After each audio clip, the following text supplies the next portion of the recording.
சிவனே போற்றி. நம்முடைய சேனலில் ஒளிபரப்பக்கூடிய எல்லாமே சர்வாங்கி நோயை சார்ந்தது தான். இதில் சர்வாங்கி நோய் என்பது என்ன, அதனுடைய வெளிப்பாடு என்ன, அதன் தாக்கம் என்ன என்பதை பற்றி கேள்வி கேட்டிருக்கீங்க. அந்த கேள்வியின் பதிலாக சரவாங்கி என்பது உடலிலே உள்ள மூட்டுக்கள் அனைத்தும் வலி கொண்டு வீங்கும், வலி கடுமையானதாக இருக்கும், எந்த வகையான மருந்துக்கும் எளிதில் கட்டுப்படாது. பத்திய கட்டுப்பாட்டுடன் மருந்தினை உட்கொண்டால் மட்டுமே சரவாங்கி நோயுடைய வலியானது கட்டுப்பாட்டுக்குள் வரும்.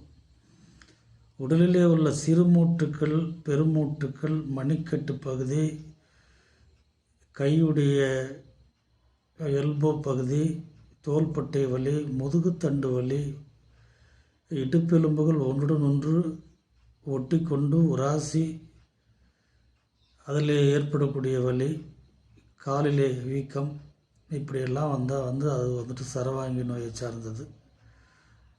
ஆரம்ப கட்ட சரவாங்கி இப்படிப்பட்டதாக தோன்றினாலும் சற்று பாதிக்கப்பட்ட நோயாளிகளுக்கு கை விரலானது வளைந்துவிடும், காலிலே உள்ள பெருவிரலானது வளைந்துவிடும், உடலின் தோற்றமானது மாறுபட்ட தன்மைக்கு மாறும். இப்படியெல்லாம் இருக்கக்கூடியது தான் சரவாங்கி.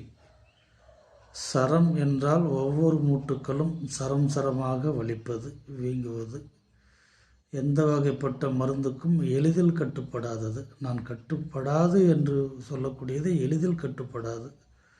முறையான சிகிச்சையும் பயிற்சியும் பத்திய கட்டுப்பாடும் இருந்தால் இந்த நோயினை தீர்ப்பது என்பது எளிதான விஷயம். ஆனால் பத்திய கட்டுப்பாடு, பயிற்சி இதில் ரொம்ப முக்கியமான இடம்பெற காரணம் என்ன என்றால், வளைந்திருக்கக்கூடிய முதுகுத்தண்டாகட்டும், வளைந்திருக்கக்கூடிய கைப்பகுதி, கால் பகுதியாகட்டும், அதனை சீர்படுத்துவதற்கு பயிற்சியானது தேவைப்படும். இந்த நோயினை தீர்ப்பதற்கு மருந்து என்றால் அந்த மருந்து சரியானபடி வேலை செய்வதற்கு பத்திய கட்டுப்பாடு அவசியம்.